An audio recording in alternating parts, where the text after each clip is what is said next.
kul mimma yalika. Bro, si ukule mbele yako?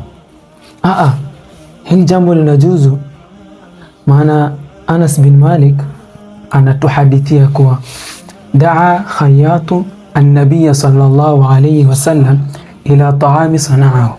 Anas bin Malik anasema walipata mwaliko kwa mshonaji mmoja ambaye alimwalika Rasulullah. Sasa Anas anasema fadhahabtu ma'a an-nabiy sallallahu alayhi wasallam.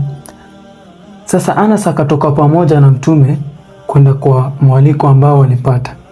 Sasa yule mwaliko, ule mshonaji, faqaddama khubza sha'irin wa maraqan fihi duba, akaandaa mkate wa ngano na khubza wa maraqan fihi duba, na katika ile mboga ambayo alikuwa ameandalia ilikuwa na mboga ya duba, malenge.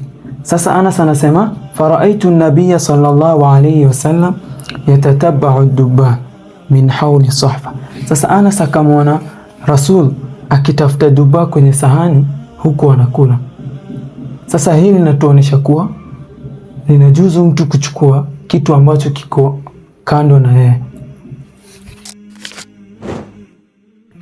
Katika hadithi hii tunapata kwa kufafanuliwa na Ibn Hajar al-Asqalani, anasema kwa tunafaidika yustafadu minhu akhdhu al-insani mimma yashtahi min at-ta'am idha kana at-ta'am mukhtalifa al-ajnas. Anasema kuwa tunafaidika kuwa inajuzu mtu kufanya harakati kwenye sahani, achukue chakula ambacho anakipenda wakati chakula itakuwa mukhtalif. Mathalan ni mapochopocho, mukhtalifa al-ajnas, kuna chakula aina, inajuzu mtu kuchukua kitu ambacho anakipenda